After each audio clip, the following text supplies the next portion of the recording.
हम सब जानते हैं कि टेस्ट केसेस कैसे लिखा जाता है, लेकिन टेस्ट केसेस लिखने के बाद भी एक वंडरफुल फेस है। ये एक प्रोसीजर है जो है टेस्ट केस रिव्यू। जैसे हम ऑफिस से घर पहुंचते हैं और हम फैमिली के साथ रहते हैं, तो हम क्या करते हैं कि एक जगह पे हमारी हेलमेट रखेंगे अच्छे से, उसकी जगह पे हमने जो जैकेट पहना है या बाहर के जो कपड़े वो अच्छी जगह से टांग के रखेंगे। ये सारी प्रोसीजर हम फॉलो करते हैं। बट हम बैचलर होते हैं तो क्या करते हैं, जहाँ पे भी जो आया फेंक दिया। वो बैचलर लाइफ में होता है। सिमिलर वे में बहुत सारी कंपनियां जिसमें पूरा का पूरा प्रोसीजर सेटअप किया होता है, वो कंपनी अच्छे से each and every procedure software industry के हिसाब से फॉलो करते हैं। तो उसमें से एक बहुत ही ज़्यादा यूज़ किए जाने वाली प्रोसेस और बहुत सारी कंपनियां यूज़ करती है, जो प्रोसेस उसकी हम बात करने वाले हैं वो है टेस्ट केस रिव्यू। तो आज हम देखते हैं टेस्ट केस रिव्यू प्रोसेस क्या है। Camera rolling action.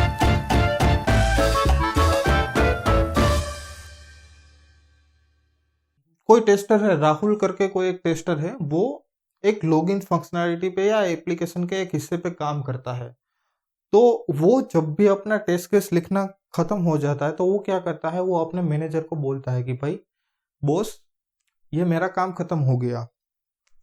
तो पहला स्टेज यहाँ पे आया राइटिंग ए टेस्ट केसेस। जैसे ही टेस्ट केस खत्म करना स्टार्ट कर जाता है, वो अपने बॉस को बोलता है, तो वो हो गया इंटीमेट मैनेजर। तो उसके बाद मैनेजर क्या करता है कि हर एक फंक्शनैलिटी के लिए एक रिव्यूअर होता है।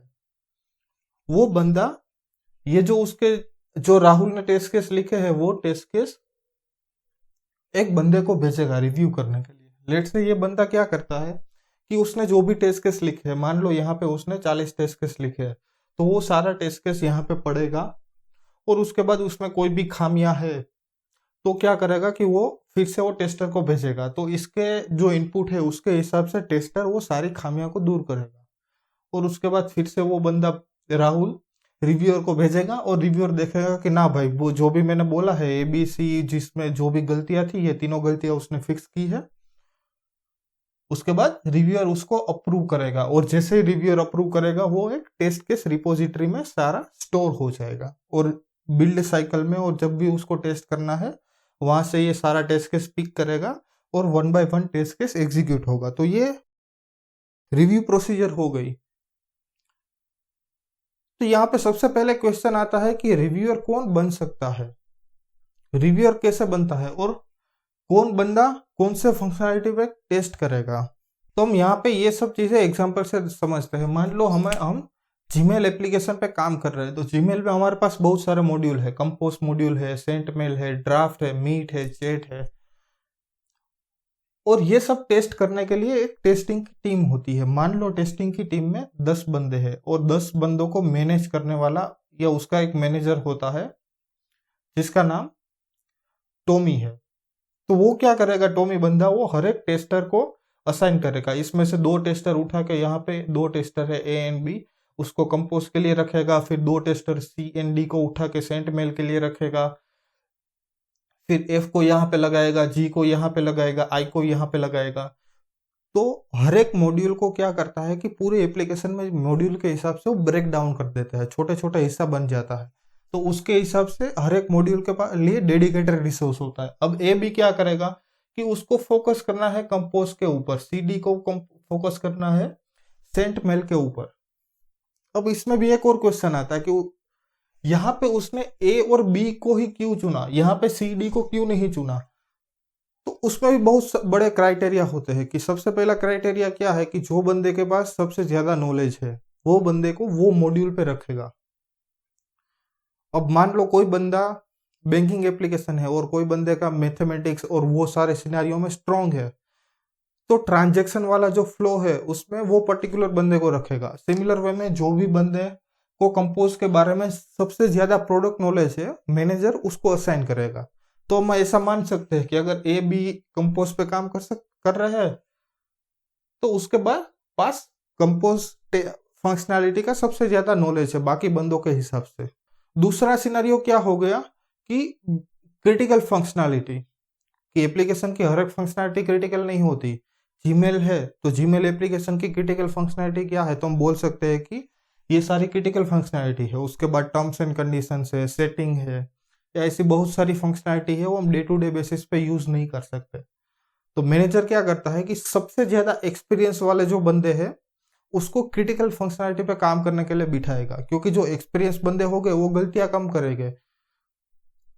तो उसके हिसाब से एक्सपीरियंस के हिसाब से भी और क्रिटिकल फंक्शनैलिटी के हिसाब से वो एक असाइनमेंट होता है। उसके बाद क्या होता है कि जो बंदे के पास सबसे ज्यादा टाइम स्पेंड किया है, मान लो ये बंदा ये बंदा कंपनी में 5 साल से काम कर रहा है और उसको पता है अच्छे से कि फंक्शनैलिटी कैसे काम करती है, तो उसके हिसाब से भी वो मैनेजर उसका रोल असाइन करते हैं। तो ये समझ में आ गया कि कौन से मॉड्यूल का कौन टेस्टर बन सकता है। अब क्वेश्चन यहाँ पे आता है कि कौन से मॉड्यूल का कौन रिव्यूअर बनेगा। तो ऐसा होता है कि हर एक कंपनी में या रिव्यूअर का कोई स्पेसिफिक रोल नहीं होता कि कंपनी रिव्यूअर हायर करती है। तो मैनेजर क्या करता है कि एक्सपीरियंस के हिसाब से रिव्यूअर असाइन करते हैं। तो कभी कभी क्या होगा कि मैनेजर खुद जाके उसको रिव्यू कर लेगा कि ए और बी टेस्टर ने जो काम किया है वो टॉमी खुद जाके रिव्यू कर लेगा। अदरवाइज क्या करेगा, एक पीयर रिव्यू का ऑप्शन होता है। पीयर रिव्यू का ऑप्शन क्या है कि मैंने जो लिखा हो तुम रिव्यू करोगे, तुमने जो लिखा हो मैं रिव्यू कर दूंगा। तो यहाँ पे ए और बी ने जो भी लिखा है वो सी और डी रिव्यू करेंगे, और सी और डी ने जो लिखा है वो ए और बी रिव्यू करेंगे। तो अब तुम्हें यहाँ पे एक और क्वेश्चन खड़ा होता है कि ए और बी के पास तो प्रोडक्ट नॉलेज है ही नहीं सेंट मेल के बारे में, तो वो कैसे टेस्ट कर पाएंगे सेंट मेल को, वो उसका काम कैसे रिव्यू करेंगे। तो उसका आंसर है हाँ, वो रिव्यू कर सकते हैं। क्यों? क्योंकि कोई भी बंदा, टेस्टिंग क्या है, एक मेथोडोलॉजी है, एक माइंडसेट है, उसके हिसाब से काम होता है। तो ए बंदे की सोचने की क्षमता कुछ एक डायरेक्शन में होती है और उससे ज्यादा बी बंदा है वो कुछ अलग सी डायरेक्शन में सोचता है। तो ए बंदे का काम अगर दूसरा बंदा देखेगा तो उसको समझ में आ जाएगा कि कहाँ पे गलती हुई है। दूसरा रीजन क्या है कि यहाँ पे ए बंदा अलग से काम करता है, बी बंदा अपना अलग से काम करता है। तो उस ए को पता नहीं है कि बी क्या करता है और बी को पता नहीं है ए क्या करता है। तो जब डी तीसरा टेस्टर देखेगा तो उसको पता चल जाएगा कि दोनों ने मिला के कहाँ पे गलती किया है। तो उसके हिसाब से रिव्यूअर असाइन होता है। और रिव्यूअर का भी कुछ ना कुछ रोल या इथिक्स या होता है। तो वो क्या है कि रिव्यूअर कभी फिक्स नहीं करता। रिव्यूअर है वो हमेशा इसकी गलती निकालनी है, रिव्यूअर को गलती फिक्स नहीं करनी है। वो उसको बोल देगा कि भाई ये तेरी गलतियां है, ये तेरे को फिक्स करनी है। क्यों रिव्यूअर फिक्स नहीं करेगा? क्योंकि रिव्यूअर के पास भी दूसरा काम है करने के लिए। तो वो रिव्यूअर फिक्स नहीं करेगा, वो सिर्फ बोल देगा कि नहीं भाई यहाँ पे गलती हुई है या कुछ 2-3 सिनेरियो छूट गया है, तू ऐड कर दे, बात खत्म। उसके बाद सबसे बड़ा क्वेश्चन खत्म होता है कि ये टेस्टर है राहुल कंपोज पे काम कर रहा है और कंपोज में से बग आ गया, प्रोडक्शन में कोड डिप्लॉय हुआ, बग आ गया, कंपोज मेल कंपोज ही नहीं हो रहा है। तो उसमें जिम्मेदार कौन है? राहुल है? नहीं। रिव्यूअर है? नहीं। क्यों? क्योंकि दोनों जिम्मेदार है। ऐसा हम बोल नहीं सकते कि रिव्यूअर ने रिव्यू किया उसके बाद टेस्टर गलती नहीं कर सकता, या रिव्यूअर ने रिव्यू कर लिया उसके बाद बात खत्म हो गई। अगर एंड में कुछ भी होता है प्रॉब्लम तो उसके लिए सारी टीम जिम्मेदार होती है। तो कोई एक बंदे के ऊपर ब्लेम या हम नहीं कर सकते। अब बात आती है कि रिव्यू करेंगे, ये सब हम कर रहे हैं, रिव्यू के लिए टाइम स्पेंड कर रहे हैं, ये सब पूरा एक्सरसाइज कर रहे हैं, तो उसके पीछे फायदा क्या होता है और वो कौन कौन सा ऐसे मिस्टेक्स है जो रिव्यूअर को मिलती है और टेस्टर को नहीं मिल पाती है। तो उसमें बहुत सारी ऐसी बेसिकली 2-3 खामियां हैं, जैसे कि मिसिंग सिनारियो। ये बंदा कोई अपने ही माइंडसेट से लिखता है सिनारियो, ऐसे मिसिंग सिनारियोस अगर कोई दूसरा बंदा देखेगा तो उसको समझ में आ गया कि नहीं भाई हम ऐसे भी टेस्ट कर सकते हैं, ये भी सिनारियो हो सकता है। तो मिसिंग सिनारियोस यहाँ पे पकड़ में आ जाएगा। दूसरा क्या है कि रिपीटेड सिनारियो। अब रिपीटेड सिनारियो क्या हो गया कि ए बंदा भी लॉगिन पे काम, कंपोज पे काम कर रहा है, बी बंदा भी कंपोज पे काम कर रहा है।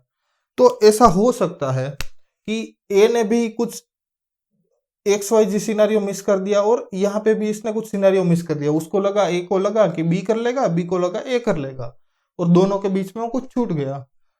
तो मिसिंग सिनेरियो है वो रिव्यूअर को पता चल जाता है। उसके बाद क्या है कि रिपीटेड सिनेरियो।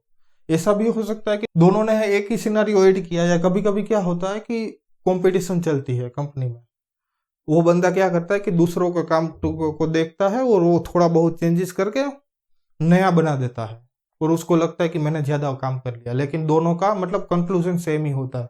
तो रिव्यूअर को पता चल जाता है कि भाई नहीं, ये कुछ गलती हुई है, तो जो रिपीटेड सिनारियो है वो यहाँ पर पकड़ा जाता है। आशा रखता हूँ आपको समझ में आ गया होगा, और अगर आपको कोई भी प्रॉब्लम है या कोई भी क्वेश्चन है तो आप मुझे कमेंट सेक्शन में पूछ सकते हो, मैं खुशी से उसका आंसर दूंगा। जाने से पहले लाइक, शेयर और सब्सक्राइब जरूर करिएगा। मिलते हैं कल।